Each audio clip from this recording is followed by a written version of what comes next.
Well, leading British economists have delivered a stark ultimatum to the Greek government: leave the euro and default on your 300 billion euros of debt to save your economy. Well, the Centre for Economics and Business Research is warning Greek ministers they will be unable to escape their debt trap without devaluing their own currency.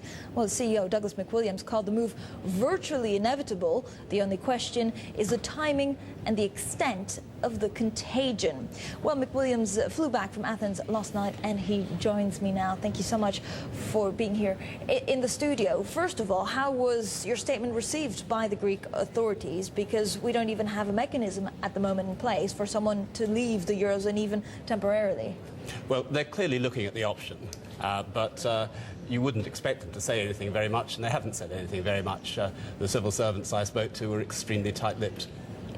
They're looking at the option because at the moment they think that actually the austerity plans won't be able to be pushed through, or because there's going to be too much rebellion in the country? Well, you can only make austerity plans work if one of three things happens. One is you can export yourself out of trouble. The second is you can devalue yourself out of trouble. And the third is you can use interest rate and monetary policy to get yourself out of trouble. The problem is that with Greece and the euro, their export situation is really quite dire and not getting any better.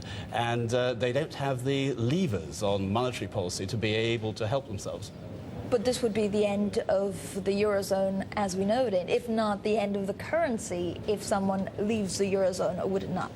I'm not sure about that. I think that some of the southern European countries probably can't withstand it. I mean, since the euro started, Greece has lost about a quarter of its export markets, but Italy has lost 40% of its export markets. It really doesn't work for those countries that have too much internal inflation.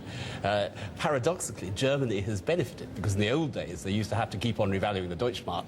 Now with the euro they haven't had to do that, and German exports have really been booming. But the imbalance on the overseas trade account is really the thing that's messing up the euro. Do you believe that actually breakup at some point this year is inevitable, or will we wait 1-2 years down the line? Timing is very difficult. I mean, economists are very good at telling you what will happen. They're much less good at telling you when it's going to happen. I would have thought that this is going to develop a bit of momentum. I can't see either Greece or Spain, with their austerity packages, being able to get any economic growth. And if they don't get any economic growth, all they do is they cut the budget deficit by cutting spending, but then the economy gets smaller, they lose tax revenues, and they end up much where they were. And I think once the markets start to see that happening, they're going to give the thumbs down to the single currency. So you think it's inevitable that actually Greece leaves the Eurozone. Do you also think it's inevitable that Spain and other weaker countries leave the Eurozone? I think in some ways the Spanish problem is actually worse than the Greek problem, because Spain has got a property problem as well. I mean, there are some property price indices in Spain, but people don't take them hugely seriously. My impression is that Spanish property prices are down at least half from their peak, and when the Spanish banks have to mark on that, that is going to look pretty tough, and that's going to create not just bailout packages for savings banks, which are relatively small and can be managed, but some of the bigger banks are going to have to look quite closely at their balance sheets. And you think that Greece should actually leave the Eurozone forever? This is not a temporary measures of a couple of months so that the situation stabilizes? I don't think the situation in southern Europe is such that they can keep up with this. Unfortunately, I mean, this was a construct by politicians. It wasn't put together by economists. It's politicians who wanted to promote European unity. And if they'd been lucky, then they might have got away with it. Unfortunately, the ship of the euro hit an iceberg, as it were, and it has been held below the waterline. And it's just simply a matter of waiting until it sinks. But do you not expect, for example, Germany and France to try and do everything they can to stop Greece from leaving it? Because it would be a huge political blow. It would be almost Europe is dead compared to the other regions of the world. Well, they've got to make a choice, really.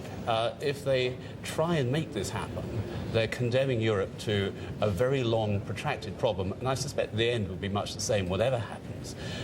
Whereas if they accept the inevitable, they can start planning for a future where you'll probably still have a hard euro of Germany, Austria, Benelux countries, and probably France as well. I would have thought that will continue. I think for them, they do better to go that way, because you have to look at it the other way, which is, in a sense, half of what they're looking to do is to bail out their own banks. And my advice to the Greeks and the Spanish is not to be part of what is a pretty cynical deal, really, to try and look after French and German banks. So it's better to leave the euro than, for example, to restructure debt, because that would expose bigger European countries? Well, if you leave the euro, you have to restructure debt, or default, actually. I mean, restructure is just a euphemism for default. But you have to do that, because otherwise your debt goes up in relation to your GDP so massively when your currency goes down that you can't afford it. So you have to do that. Both go together. But my view is that they can't get economic recovery unless they can devalue their way into it, and they're going to have to do that. Would this mean the end of the euro as a currency, not only as the fact that it's used, but actually the currency dropping to a level which is unsustainable? No, I don't think so, actually. At the moment all this happens, I suspect the euro will bounce up.